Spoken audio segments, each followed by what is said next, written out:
Press the bell icon of the ePathshala channel and never miss another update. नमस्कार दोस्तों, मेरा नाम विजय है और आप ही पाठशाला के चैनल को देखना शुरू कर चुके हैं। तो जैसे कि आप सभी को पता है, ई पाठशाला के चैनल पे हम चैप्टर 5 कर रहे थे और चैप्टर का नाम था हमारा लेजिस्लेचर यानी कि विधानसभा। ये वीडियो का तीसरा पार्ट है दोस्तों। इससे पहले हमने वीडियो के 2 पार्ट अपलोड किए हुए हैं। अदरवाइज़ अगर आपने वो 2 पार्ट नहीं देखे हैं तो प्लीज़ पहले आप उन्हें वॉच करिए, जब जाके आपको ये वीडियो का तीसरा पार्ट समझ में आएगा। So now we gonna start with this. आपको पहले मैंने शुरुआत में बताया था कि कोई जो बिल होता है वो लॉ कैसे बनता है। इस वीडियो के अंदर हम ये जानेंगे पूरी तरीके से। पहले मैंने बताया था कि कोई नॉर्मल बिल जो होता है वो पार्लियामेंट में कैसे आता है या किस किस टाइप के जो बिल होते हैं वो हमने देखने की कोशिश करी थी। इस वीडियो के अंदर हम जानने की कोशिश करेंगे भारत में कानून बनाने की प्रक्रिया के विभिन्न चरण होते हैं। दैट मीन्स अगर कोई भी बिल जो होता है लॉ में कन्वर्ट होता है तो दोस्तों उनमें से हमें ये जानना ज़रूरी होता है कि वो जो बिल होता है वो लॉ में कैसे कन्वर्ट होता है, उसके क्या क्या प्रोसीजर होते हैं। वो सारा का सारा काम हमारा पार्लियामेंट के पास होता है यानी कि लेजिस्लेचर के पास होता है। तो अब आपको समझ में आ गया होगा, law making procedure consist 5 state and 3 states of reading.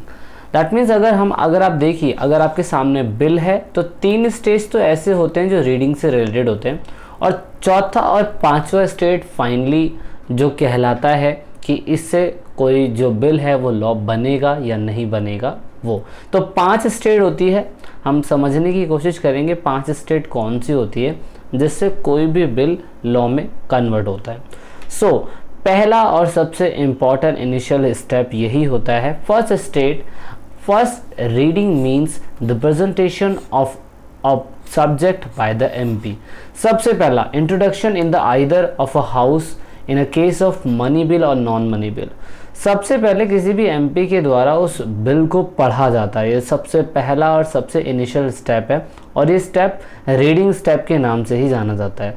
दूसरा स्टेप भी रीडिंग का ही होता है। If there any disagree in the subject presented by the MPs can discuss about the subject.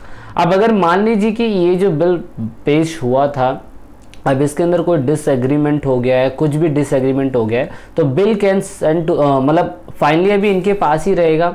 अभी डिस्कशन करेंगे कि इस बिल के ऊपर अभी हमें आगे बात करनी चाहिए या बात नहीं करनी चाहिए।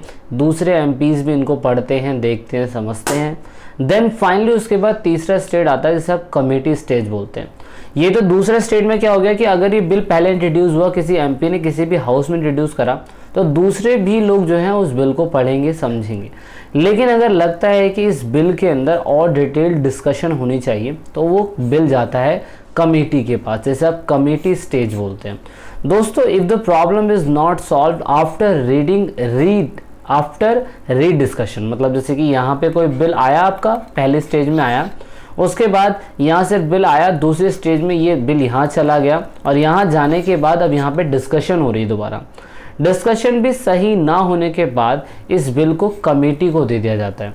कमेटी इस बिल को पूरी तरीके से डिटेल्ड और कंटेंट करके एक्सप्लेन करने की कोशिश करती है। देन फाइनली चौथा स्टेज में यही आता है कि जब वो किसी भी बिल को सही तरीके से एनालाइज करके बता देती हैं तो फिर हाउस में और may not accept the report. अब कमेटी अगर उस रिपोर्ट को, जो बिल बनाया था उसकी सही रिपोर्ट बना देगी तो वो फिर अब हाउस अटैम्प्ट करेगा या नहीं अटैम्प्ट करेगा ये उनके ऊपर होता है। लेकिन अब यहाँ पे रिपोर्ट स्टेज मानी जाती है क्योंकि ये कोई ना कोई रिपोर्ट पेश कर देते हैं। जो चौथा स्टेप ये होता है, the committee study about that and subject and make a report. तो चौथा स्टेप क्या हो गया, रिपोर्ट बना के हाउस को दे देंगे। 5वें स्टेप में आएगा कि ये जो रिपोर्ट है is presented in the front of MP। अब दोस्तों MP के सामने ये बिल आ जाता है, 5वें स्टेज में आके यहाँ पे MP के सामने आ जाता है। कोई भी बिल MP के सामने आ जाता है तो फिर उस पर डिटेल डिस्कशन होती है पार्लियामेंट हाउस के अंदर। अब ये बिल कहीं भी पेश हुआ, राज्यसभा में पेश हुआ तो राज्यसभा में पेश होगा, फिर वहाँ बातचीत होगी। लोकसभा में पेश हुआ तो लोकसभा में पेश होगा, वहाँ बातचीत होगी। अगर ये लोकसभा में पेश हुआ है तो राज्यसभा में ज़रूर जाएगा। राज्यसभा में हुआ है तो लोकसभा में ज़रूर जाएगा। इसीलिए ये 5 स्टेट बहुत इंपॉर्टेंट है। अब बिल जो है एक्सेप्ट होगा या नहीं एक्सेप्ट होगा ये उनके द्वारा ही होता है, एमपीज़ के द्वारा। एक्सेप्ट हो गया, मान लो अगर यहाँ पे एक्सेप्ट हो गया तो वो राज्यसभा में भेजेगा, राज्यसभा लोकसभा में भेजेगा, है ना। उसके बाद दूसरे हाउस में जाएगा। अगर ये दूसरे हाउस में जाता है, इन केस मान लीजिए कि राज्यसभा मनी बिल के ऊपर कोई ऑब्जेक्शन उठाती है, तो मैंने आपको बताया था 14 दिन के लिए उनके पास टाइम पीरियड होता है। लेकिन अगर वो लोकसभा के रोज उस चीज़ को नहीं माने तो उनके लिए एक जॉइंट सेशन बैठा है पार्लियामेंट के अंदर, जो प्रेसिडेंट ही बैठाता है। अब मान लीजिए कि लोकसभा और राज्यसभा दोनों ही किसी बिल के लिए सहमति दर्ज कर चुके हैं, तो इस मामले में राष्ट्रपति के पास लास्ट साइन होने के लिए जाता है। देन फाइनली कोई भी जो बिल होता है वो लॉ में कन्वर्ट हो जाता है। So this is how the five step is so initial to making the law. कोई भी बिल है उसे लॉ बनाने के लिए 5 स्टेज बहुत मैटर करती है। बाकी आपने और डिटेल में ही पढ़ा हुआ था। अब आपको समझना है how does parliament control executive. अब आपको क्या लगता है कि जो एग्जीक्यूटिव होती है, जो सरकार, जो सेंट्रल का हिस्सा होती है, उसको कंट्रोल करने की पावर पार्लियामेंट के पास कैसे होती है? वो होती है डिस्कशन एंड एनालाइज से। दोस्तों, सरकार जो है वो जनता के द्वारा चुन के तो आती है, लेकिन पार्लियामेंट के अंदर भी लोकसभा और राज्यसभा के लिए उन्हें अकाउंटेबल रहना पड़ता है, उनके सवालों का जवाब देते रहना पड़ता है। एग्जाम्पल के लिए क्वेश्चन आवर सबसे इंपॉर्टेंट है, जो आप देख सकते हैं 11 बजे से लेके 12 बजे 1 घंटे के बीच में आता है। और यहाँ पर here the minister have response the question raised by the member. दोस्तों, 1 घंटे के अंदर यहाँ पर जो रूलिंग पार्टी होती है, सत्ता के अंदर जो रूलिंग पार्टी होती है, वो सवालों के आंसर करती है। किन को आंसर करती है? ऑपोजिशन पार्टियों ने जो सवाल पूछे होते हैं उनको आंसर करने की शुरुआत यहाँ पे क्वेश्चन आवर से स्टार्ट होती है। मतलब अगर पार्लियामेंट का सेशन स्टार्ट हो रहा है तो पार्लियामेंट का सेशन स्टार्ट होता है 11 बजे से। आपको याद रखना होगा, keep the government in check and the represent of people. ये हमेशा इसलिए देने की कोशिश करते हैं ताकि ये जनता के सवालों के जवाब दे रहे हैं, ऐसा इन्हें लगता है। फिर दूसरा स्टेप आता है 0 आवर। दोस्तों, आप देख सकते हैं वैसे तो 0 आवर 12 से 1 बजे के बीच में होता है। यहाँ पर क्या होता है, ऑपोजिशन पार्टी क्वेश्चंस पूछती है, लेकिन इस टाइम को 5 मिनट से 15 मिनट का रखा गया है। The duration is only 5 to 15 minute.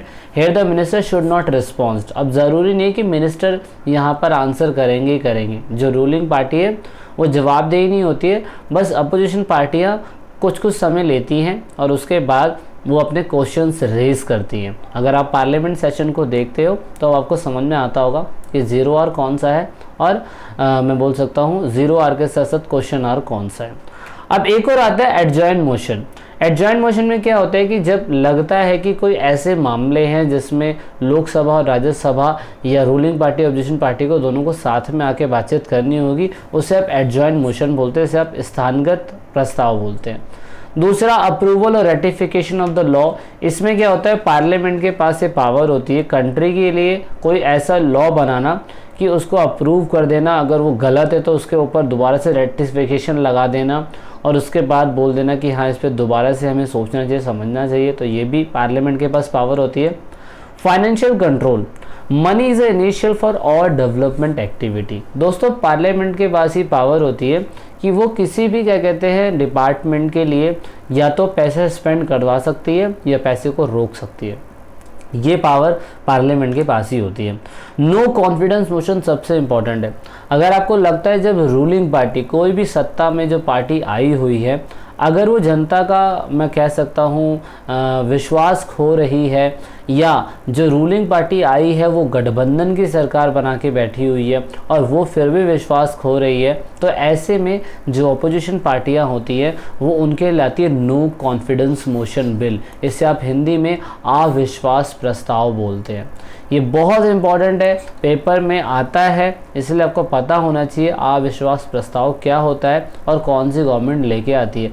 हमेशा याद रखना, रूलिंग गवर्नमेंट के लिए अविश्वास प्रस्ताव आता है और अपोजिशन पार्टी ही अविश्वास प्रस्ताव लाने के लिए एग्री करवा सकती है अगर वो उनके एमपी या एमएलए को खरीद ले तो। ओके, तो ये थोड़ा सा टर्म है, समझना है। Contribution of the parliament committee. Parliament के अंदर दोस्तों 2 टाइप की कमेटी होती है, लेकिन यहाँ पे पार्लियामेंट की कमेटी का कंट्रीब्यूशन यही होता है कि वो कानून बनाने के लिए अलग अलग समितियाँ यानी कि कमेटी बनाती है। एग्जाम्पल के लिए अगर आपको याद हो, देश के अंदर इमरजेंसी लगी थी 1975 के टाइम पीरियड में, जो 77 तक रही थी।